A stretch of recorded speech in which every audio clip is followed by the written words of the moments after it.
Thank you very much. And in this first talk, I want to say a few words how you can approach optimizing search systematically.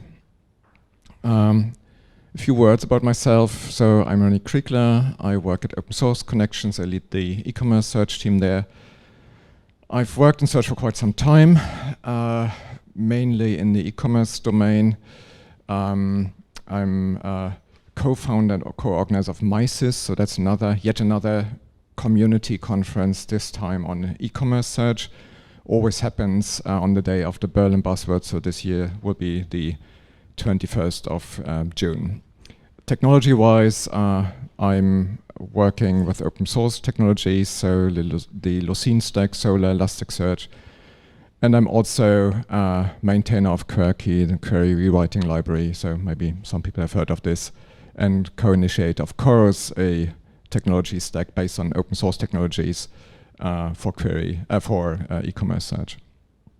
All right, so when we look at optimizing search, it's easy to get distracted, to get into many different directions, and it's hard to find the focus, I would say. And what I want to lay out to you is how we at Open Source Connections think about it, and there are a few core elements of how you would really get moving on search and take it to the next level. So does this sound familiar? So that's more or less the hippo that Charlie mentioned. So a business person coming to the search engineer and saying, I ran the search, can you fix it? Yeah, so like the cafeteria problem. Now we have the cafeteria problem. And the engineer might say, oh yeah, maybe let me add it to the backlog, maybe it doesn't need that much attention, but it's very, very singular. Yes, it's just this one query and the person might be the only person who has searched for this. So who has been in a situation like that? So okay. And the other situation, maybe even worse, is the manager comes and says, oh, I've heard about this technology and I've already talked to this provider. Could you please talk to them? That completely distracts the search team. Yeah? And that's another problem there. And the search team basically has to defend themselves against the solution the manager brings up. So not a good situation to be in. Could also be the other way around. Yeah, so we search, people get excited about a certain technology, and we want to try that out, but the business person doesn't really know what it does to the business. Yeah, so how would they know? So we need to find some common grounds between the business and the search development. So one way to do this is to create a kind of metric.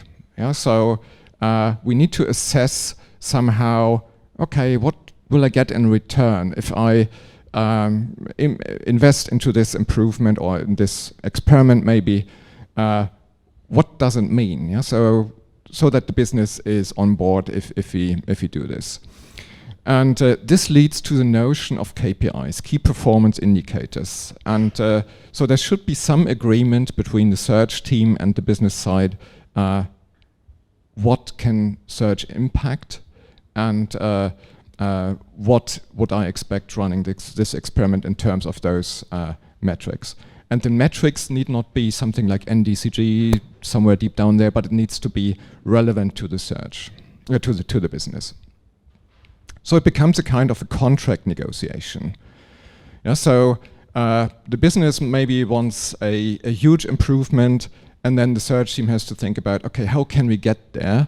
And maybe they say, maybe with the few people we have, the technology we have, we can get up to a certain level. That might not be what you expect, but that might be what you're willing to expect, what you're willing to invest. Yeah? So it becomes kind of contract. So they agree upon a KPI that they want to improve, and then run the experiments to do that.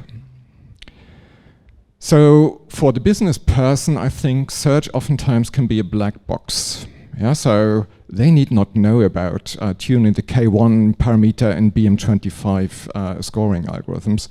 So that's not what what the business side is interested in. So we need something meaningful that a KPI that is so meaningful that the business side can understand it and that the search team can influence, and it can remain a black box to some degree to the business side if you have this agreement that we work towards this metric and what we actually impact. So the big question is, how can we find those KPIs? Yeah, and that's a difficult question. So in e-commerce, I think it's reasonably, I don't want to say easy, but it can be done. It's related to conversions, but think about other domains like music search. Yeah, so what's the success, what we optimize for? That's difficult.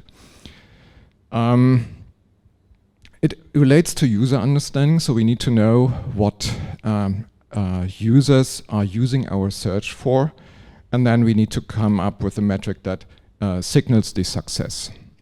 On the other hand, so that's the user perspective. On the other hand, we also need a business perspective. Yeah, so conversions, yeah, maybe, or retention, or whatever the success signal is. Yeah, time spent to find this document within our enterprise when it comes to enterprise search. And some of these metrics that the business is interested in are only vaguely related to search. Yeah, like a conversion happens deep down in the funnel, but search happens earlier. Yeah, so there might be other metrics that lead to a conversion, but they are not exactly the conversion. So there might be further metrics that search can influence, that signal a positive outcome, but that are not the immediate business outcome that we want. And for us, it makes sense to group these KPIs into leading and lagging KPIs. So lagging is the side that is the ultimate business outcome, but the leading KPI might be one that involves search, but that happens before the actual event that we are interested in. So here we have an example. So it's a recipe search. Someone searches for natural recipes, and we get some back. And so we need to measure this success. So how long did it take? How many query reformulations did we see before the user actually engaged with the recipe? So that's the overall journey. And we can say, okay, maybe if the user has to refine a lot, refine their searches a lot, maybe it's not that good. Yeah? And then the lagging might be, okay, the person made nachos, but we might not see that, but we can see a retention of the user, and basically our business model that is somehow tied to it might increase the profit. Maybe we are a recipe website and we are selling ads or whatever.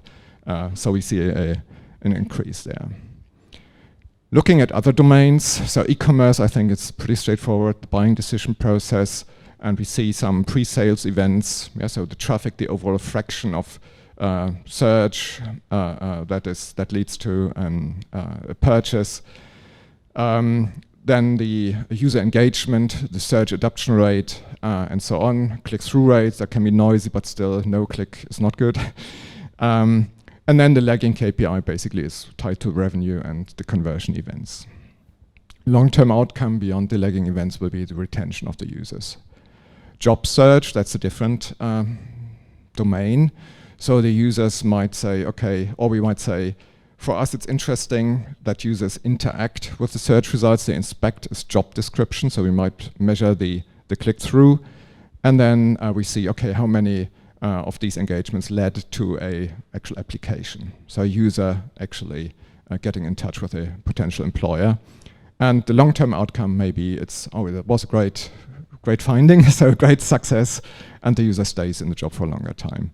And dating, yeah, will end up in soulmates. I'm not going through all the stages of this. Things can become very complicated. Yeah, so I've basically drawn here events related to the buying decision process. So first we might measure how many people are searching at all. Yeah, like organic search, someone clicks on the search box or enters something into the search box. That's important for us to know how many of our users are using the search actually.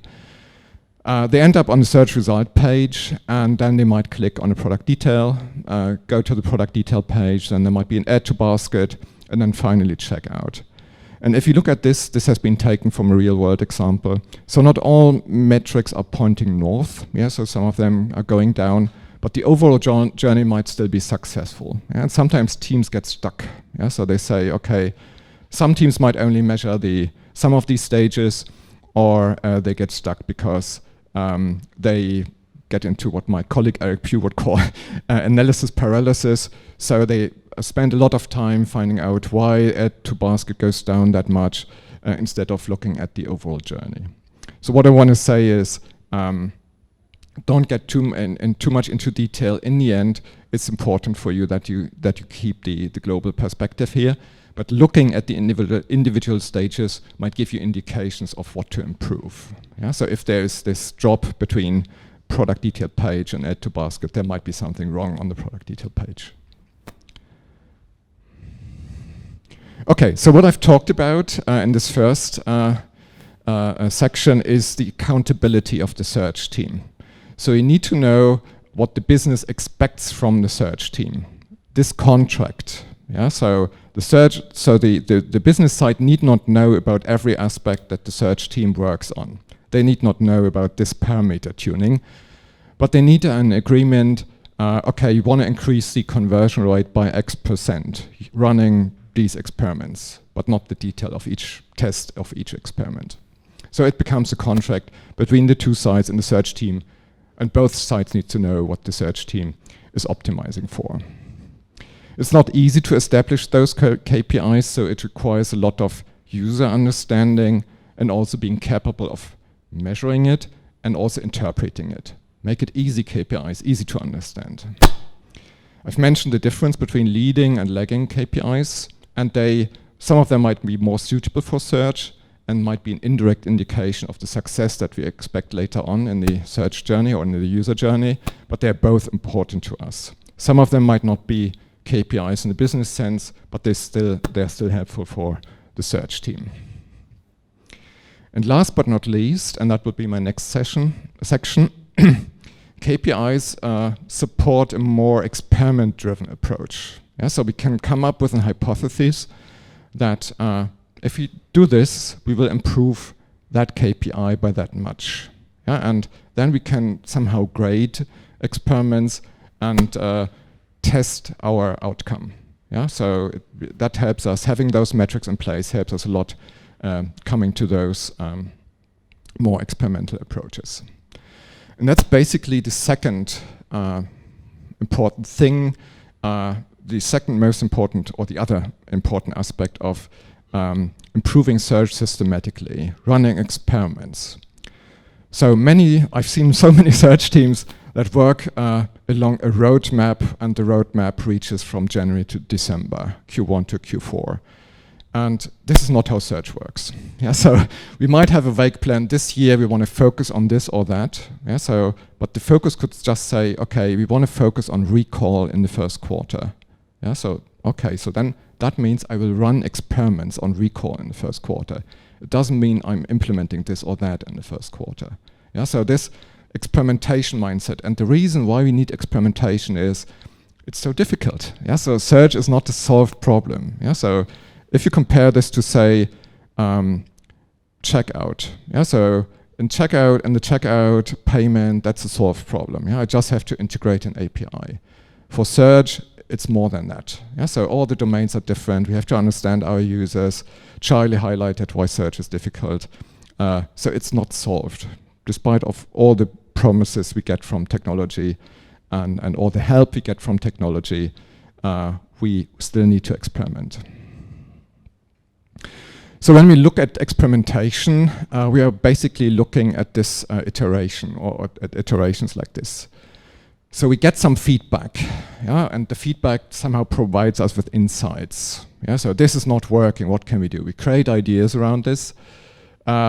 We deploy an experiment. So we come up with, it's easy to come up with ideas, but then the trick is to decide which idea you follow, and then create an experiment and try this out.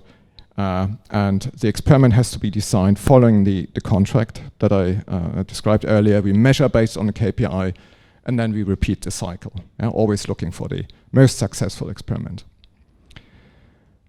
Part of the experimentation is getting feedback. And there are many ways of getting feedback, so we call this, and this, by the way, taken from our Thinking Like a Relevance Engineer training, the relevance feedback tornado. And what it means is we get different types of feedback. Yeah, some users complaining, and that's not very systematically, but still might end up with us, and it's not very nice.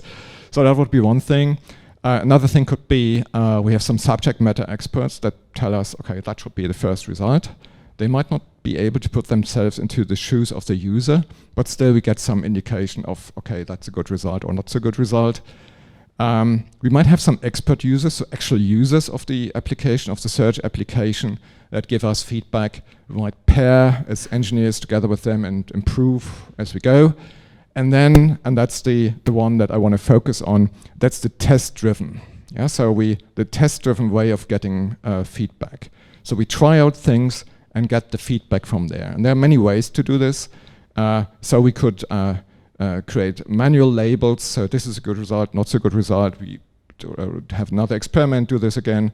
Or we go to the tracking, observe user behavior and get implicit feedback. So this leads to a kind of a hypothesis-driven approach. Yeah, so as I said, we have this idea that this improvement, this idea will lead to certain improvement of our KPI. We talk to the business, we get the funding for it, or have a kind of budget of time that we can spend on those experiments, and then we pick the ideas that we want to follow up.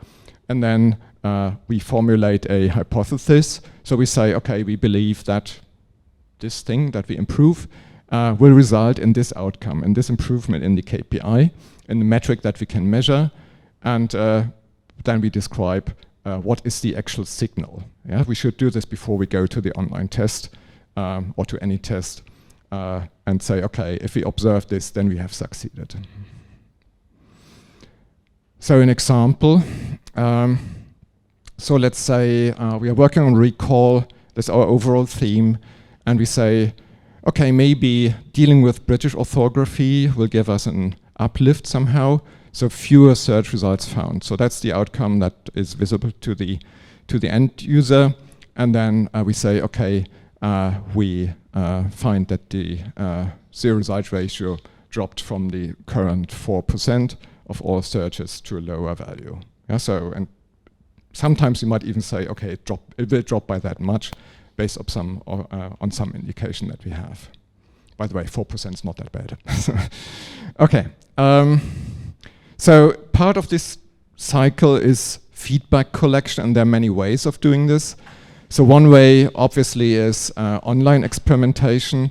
So we can say, oh, we changed something, and then we see the number of zero search results drops. Yeah, so that could be one cycle, but might take a bit. Yeah, so we have to deploy an A/B test, wait for 2 weeks, and then get the confirmation. And there might be another way to do this, to test offline. So that means we have some proxy for what happens online, and we need not run an A/B test before we do that, but have the means to test offline and see if we get an improvement, and maybe only the most successful offline candidate will make it to an actual online test. So that would be much more rapid development. So that's basically the path, the cycle for hypothesis-driven development. And I think the key aspect here is the offline testing in the middle. Yeah, so we have the hypothesis, in the end we want to test online, we know what we want to improve, by how much maybe, and then we need to make sure that what we achieve online relates to a business goal, but in between this offline testing, that's crucial, yeah, because otherwise we would spend a lot of time. So think about an experiment where you change the field weights in a search engine. There are millions of combinations that you could use. Yeah, and if you can't run millions of A/B tests to figure out the most effective setting here, so you would run an offline experiment first, but you need a proxy to indicate that's better than the other. Yeah, so you have to do this offline. And there are quite a number of ways to do this, and I want to quickly demo an application. So the application is called Cupid, so that's an open source technology, and I think we are the main maintainers of it, but it has quite a number of companies using it, and quite a community.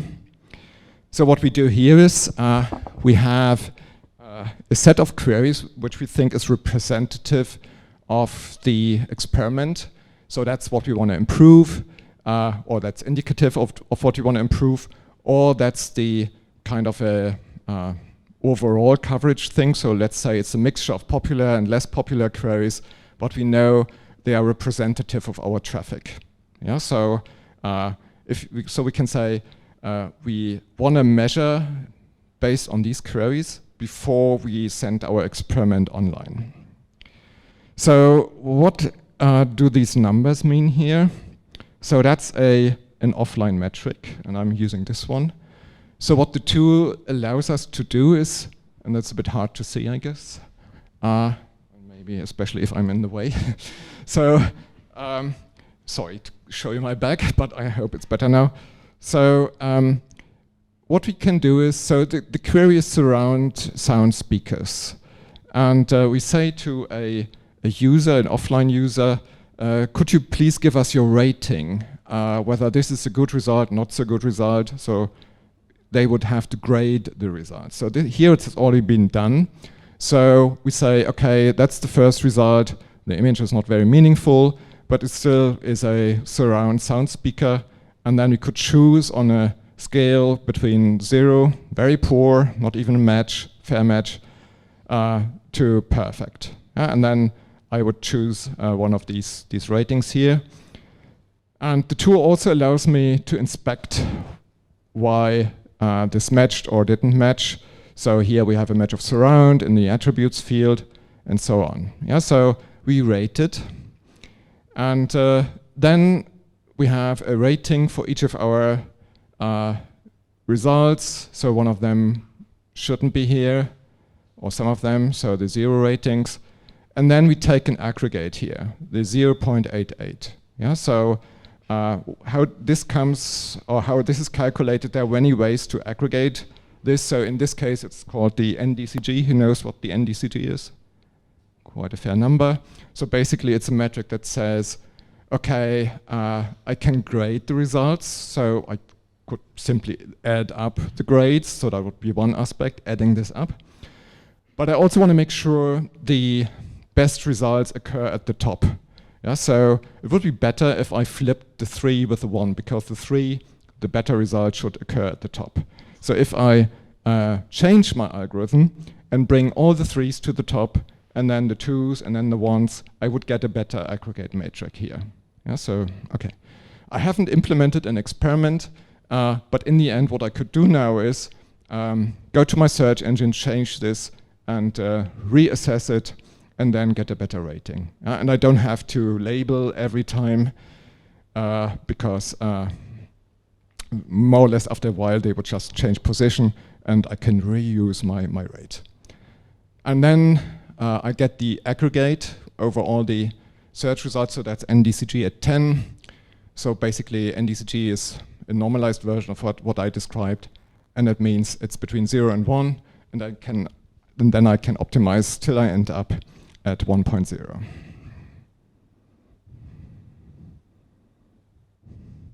Okay, so that was Cupid. So that's one way of getting feedback. Yeah, so the feedback helps me to avoid this long loop having to go online.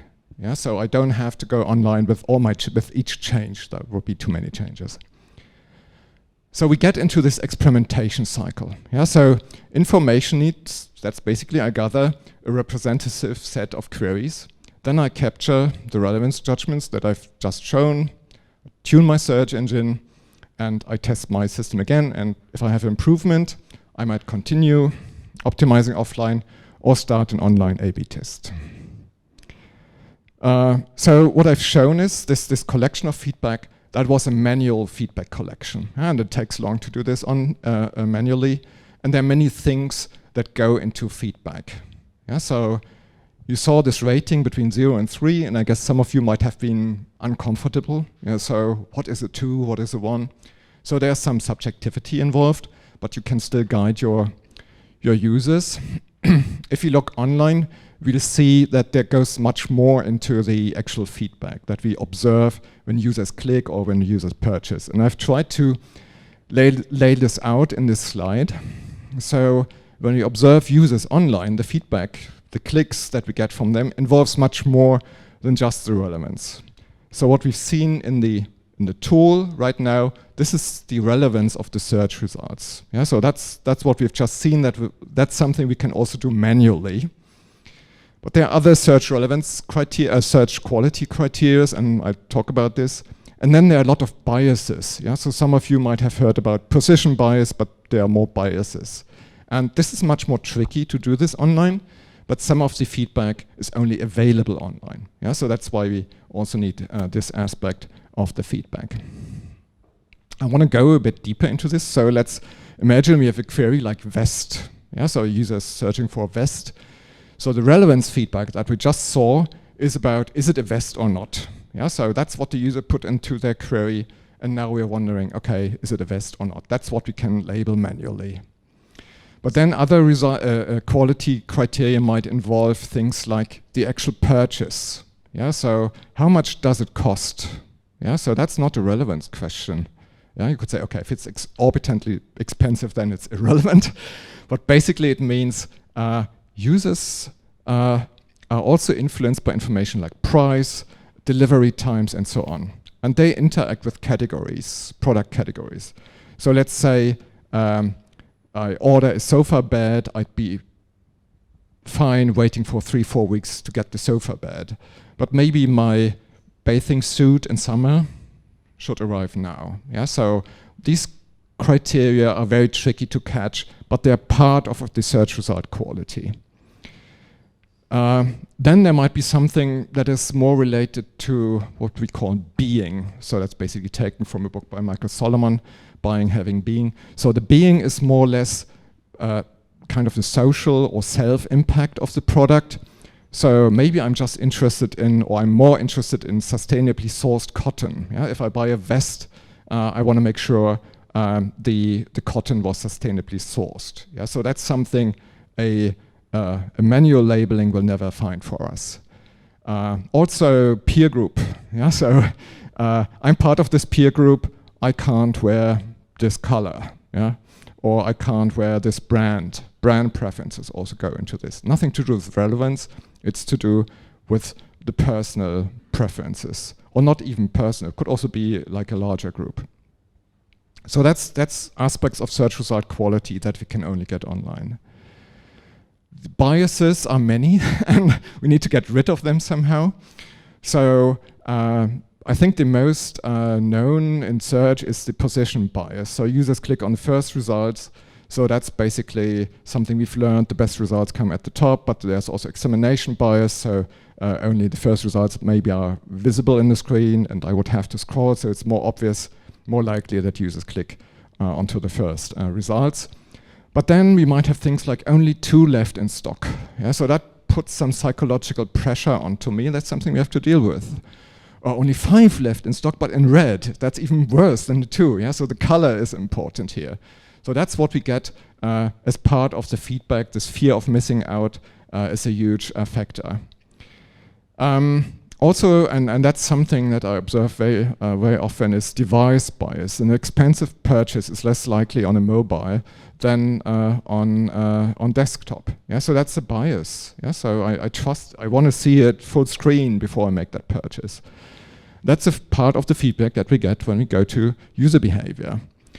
And then we might have conceptual biases, or something we do when we change the user interface. Yeah, so where is the checkout button, or where's the add to basket button? Is it also on the search result page, or is it only on the product detail page? And if I change that, it's nothing to do with the user, but it biases the user behavior. Yeah, so that's part of the feedback that we get. So overall, we want to focus on the search result quality and somehow subtract the biases. And that's part, what I've just explained, is part of the new beyond search relevance training that we're going to do. Charlie mentioned it's on right after Haystack in the US, but there will also be a training soon in the EU.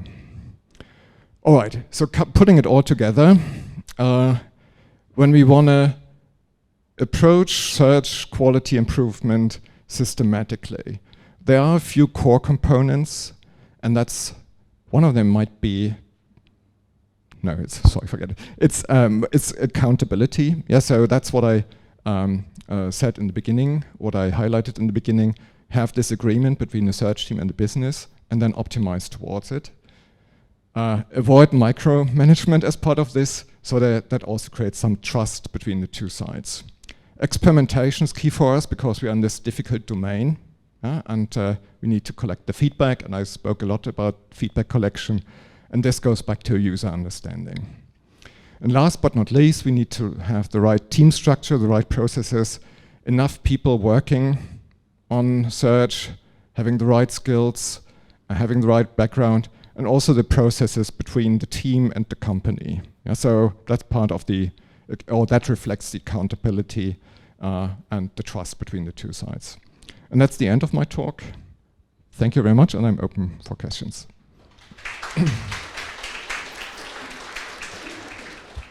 Yeah.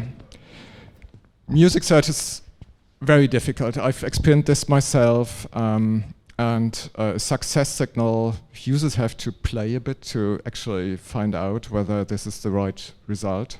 So the click itself is almost meaningless, I would say. So it's a very hard domain. And also searching names, artist names, is not fun. And so if someone searches for elephant, it's not about the thing with the 4 legs and the trunk. It's more or less about the name of an item, yeah? And that's pretty difficult. There's no semantics, actually. Yeah. Or you have fun bands like the. Oh yeah. Yes. Fantastic yeah. band, but weird very hard for search. search. Yeah. What do you answer to those people who you ask for human judgments in the relevance testing process, and they say to you, we don't have time to judge so many test cases, and it's too much for us. So what then do you? Sounds like you're speaking from experience. So that's difficult because it indicates there's something wrong in the readiness to invest. What you could do is try to make it easy for them, and there's a lot of things to cover here, and I would refer to our training actually, but so what some teams try to do is let the judgment to the assessor to decide what they would include in a valid result. Yeah, so let's say the query is PS5, and do I only accept the console, or do I accept the controller or a game for the PS5? And what they do is they leave the judgment to the actual assessor, which is wrong. Yeah, so if you do this, you get very noisy results. And statistically, how many people would you get? Maybe 3, 4, 5 ratings. So statistically, it doesn't make sense to leave the judgment to them. So the way to do it is the search team, or the search team with the help by one subject matter expert, would create a catalog and say, okay, that's the query, that's what we expect as a search result. So that's the point where you decide what's right. And then almost everyone could label, okay, that's this, that's this, that's this. Yeah, so at that moment you scale it because you defined what's right, what's wrong beforehand. Yeah? So you still need a subject matter expert somewhere, or a UX researcher who knows what's the right answer or has an idea what the right answer is. And sometimes you also get it from tracking. So I remember a case where we saw a query like Marco Polo, we didn't know what it is, and finally it was a Mercedes van car. But we had to go to tracking because we didn't know, and the subject matter expert also didn't know. Yeah, so there are many ways to figure this out, but the bulk of the work, of the decision work, has to be done beforehand. 2 other points there. I mean, there is a blog on our site about you can start with as little as 50 queries to rate, which is tractable. And there are also ways to outsource some of this work. There are companies that will do this as a service for you and have very good quality procedures to make sure they're giving you good ratings. Thank you very much, Rene. Thank you.